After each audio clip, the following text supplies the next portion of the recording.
harus harus 6-6-nya itu ada di dalamnya gitu ya. Mau training, mau konseling, mau apapun, 6 fase ini harus ada di dalam aktivitas intervensi ya. Kita bahas satu-satu. Planning. Planning itu apa saja sih? Ada 2 komponen. Planning itu ada pengambilan keputusan.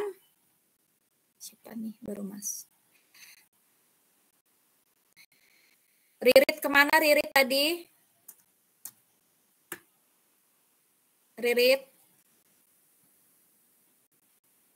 Halo Ibu, Assalamualaikum. Maaf Halo, Ibu, tadi ada kendala dari handphonenya sama laptopnya. Oke, sok ya, langsung menyimak.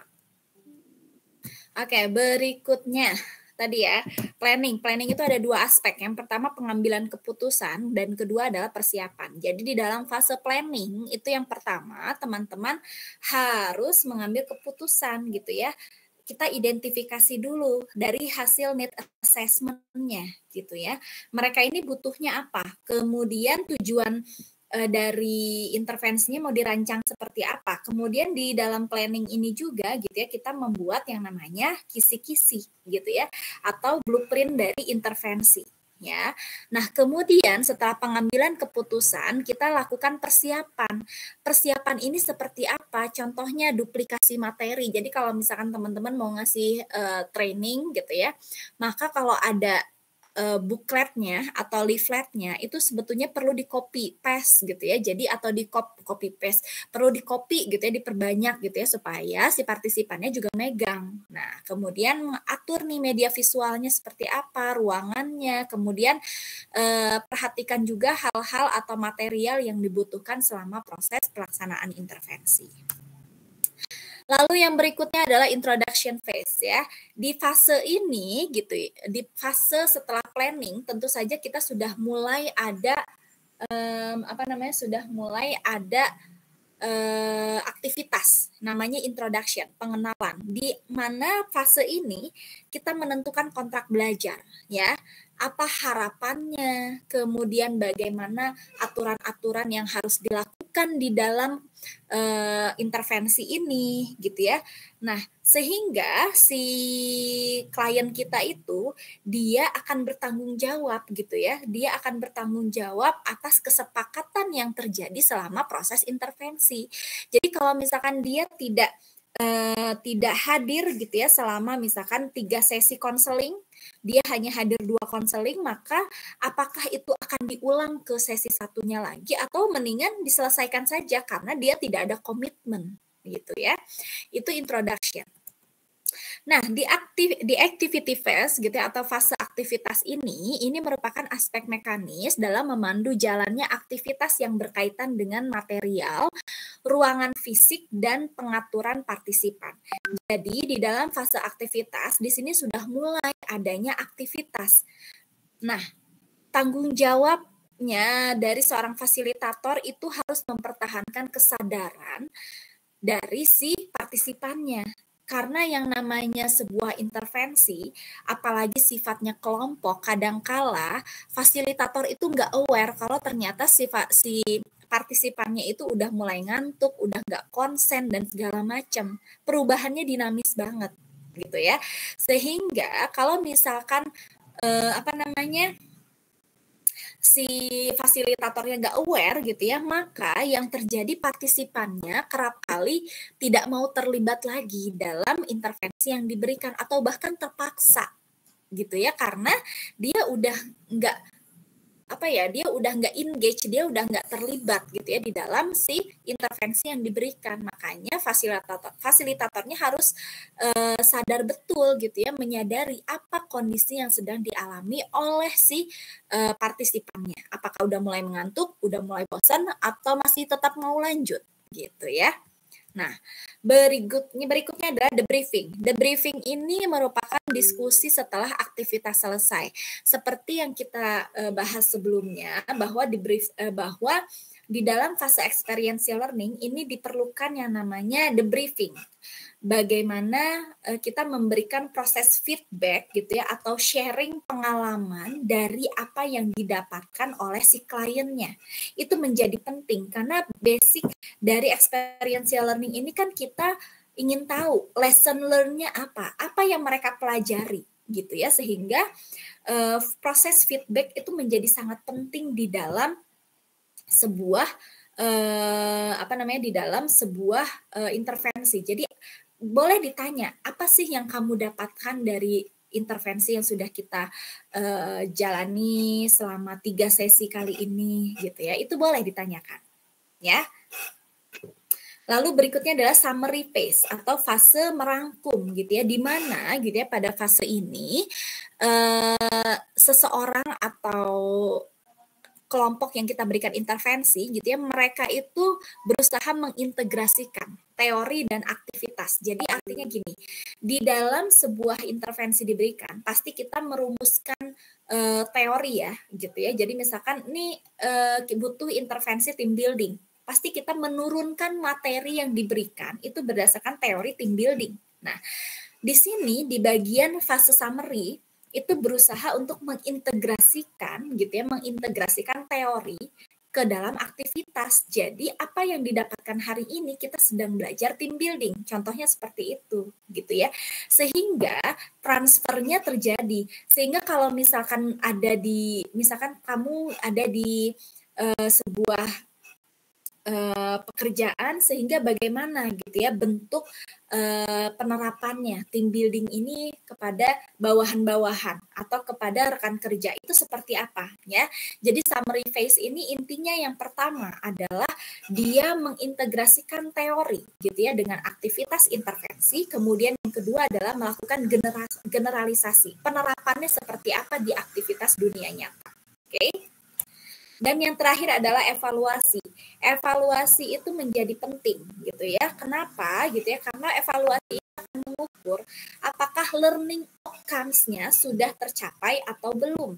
Kalau 3 aspek tadi, kognitif, afektif, dan psikomotor itu semuanya ada perubahan, artinya itu akan berdampak pada perubahan perilaku gitu ya. Jadi kalau 3-tiganya ada peningkatan gitu, artinya akan ada perubahan perilaku. Nah, evaluasinya bisa sifatnya formal, bisa informal ya. Bisa pakai kuesioner, survei, terus kalau informal bisa ngobrol-ngobrol santai aja, komentar partisipan, observasi dan segala macam. Hal yang dievaluasi apa saja? Ada reaksi. Reaksi itu contohnya kesan. Coba bisa disampaikan kesan dari kuliah ini gimana gitu. Misal ada yang bosen Bu, nggak ngerti Bu, suntuk Bu, seru Bu. Nah itu adalah reaksi. Reaksi itu adalah impresi kita, kesan kita ya. Lalu pembelajarannya, apakah ini penting untuk kalian atau tidak? Apakah ini membuat kalian paham atau tidak? Perilakunya ada perubahan atau tidak, hasilnya gimana, ada peningkatan nilai atau enggak gitu ya. Nah jadi dalam melakukan evaluasi perlu dilihat juga nih langkah-langkahnya, identifikasi tujuan dulu, merancang program dulu, identifikasi informasi dan materi, dan mengukur perubahan pada partisipan ya. Jadi hal yang dievaluasi yang paling penting adalah ini nih, reaksi, pembelajaran, perilaku, dan hasil. Sehingga kita bisa tahu apakah ada perubahan dari pre gitu sebelumnya dan postnya setelahnya. Nah, tadi kita berbicara tentang instructional design. Itu ada di mana? Dalam fase experiential learning, instructional design itu adanya di fase aktivitas. Ya, di mana gitu ya kita ini memberikan rancangan kita gitu ya berupa materi itu adanya di aktivitas ya. Aktivitas ini tadi gitu ya, dia mau dikasih materinya bentuknya gimana, kemudian pendeliveriannya penyampaian materinya seperti apa, mau dilakukan dengan bentuknya seperti apa, apakah dengan games berkelompok atau mau games individual, simulasi, workshop, atau apalagi role play dan sebagainya itu ya. Jadi instructional design itu dilakukan pada fase aktivitas. Oke. Oke, sejauh ini ada yang mau ditanyakan? Izin bertanya Ibu. Boleh. Izin bertanya Ibu mengenai ini experience learning gitu ya Bu. Nah tadi kan dibahas Bu di planning kan tadi Ibu mengatakan bahwa harus di copy agar partisipan tahu gitu apa yang akan dilakukan intervensinya. Nah pertanyaannya Ibu bagaimana jika terjadi intervensi tidak sesuai dengan plan dan mendapatkan kritik dari partisipan ke fasilitator itu sendiri gitu ya Bu. Dan tadi Ibu juga membahas kontrak belajar yang dibahas itu di bagian introduction. Jadi apakah hal tersebut jika terjadi dibahasnya di kontrak belajar yang telah disepakati atau seperti apa? Seperti itu Bu. Oke, baik. Nah, kalau misalkan gitu ya ada kritik gitu ya. Kritik ini saya mau tanya balik. Nah, kritik ini terjadinya setelah dalam fase evaluasi atau selama berlangsungnya aktivitas intervensi? Selama berlangsungnya Ibu. Oke, selama berlangsungnya intervensi, misal ya, artinya bisa jadi kita merubah di dalam fase planning. Ya. Jadi, contoh nih misalkan udah dijalanin contoh udah sampai fase activity ya. Udah sampai di fasenya activity. Kita lagi jalan nih gitu ya si konselingnya. Ternyata si konselingnya itu mengkritik misalkan kayaknya masalah saya nggak gitu deh, atau enggak misalkan saya nggak suka nih dengan gaya konseling hari ini. Sebetulnya bisa kita ulang lagi sesinya ke planning. Jangan-jangan gitu ya ada yang salah dalam perancangan instructional design-nya. Ya, jadi kita evaluasi. Yang namanya experiential learning itu sangat fleksibel. Jadi kalau misalkan di activity ini pun juga terjadi evaluasi. Evaluasi proses dalam melakukan aktivitasnya seperti apa. Nah, ternyata ada muncul kritik. Kritik itu adalah bagian dari evaluasi. Nah, kalau ternyata ada evaluasi di sini dari klien, maka kita bisa mengubah si rancangan yang ada di dalam planning. Gitu ya. Jadi rancangan intervensi kita itu sangat fleksibel banget gitu ya, sangat menyesuaikan bagaimana dengan learning style dari masing-masing klien kita, kondisi masalah klien kita, kondisi kebutuhan klien kita, itu ya. Itu tadi yang berkaitan dengan kritik. Tadi yang saya lupa, yang kontrak belajar tuh apa tadi ya?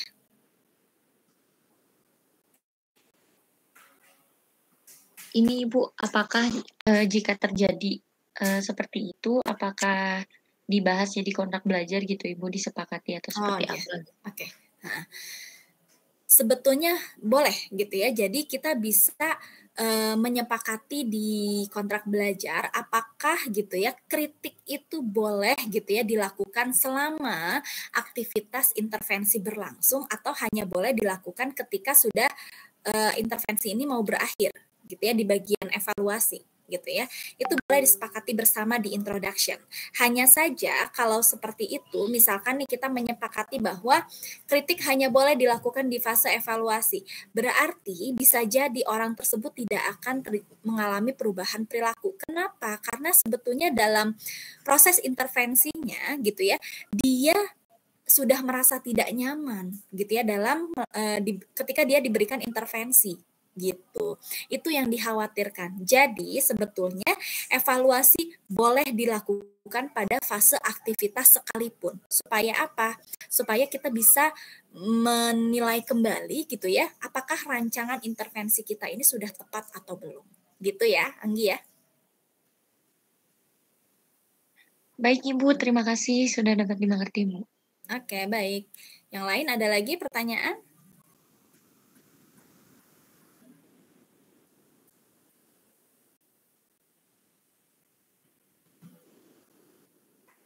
Oke, kalau tidak ada, saya cukupkan sekian nih ya.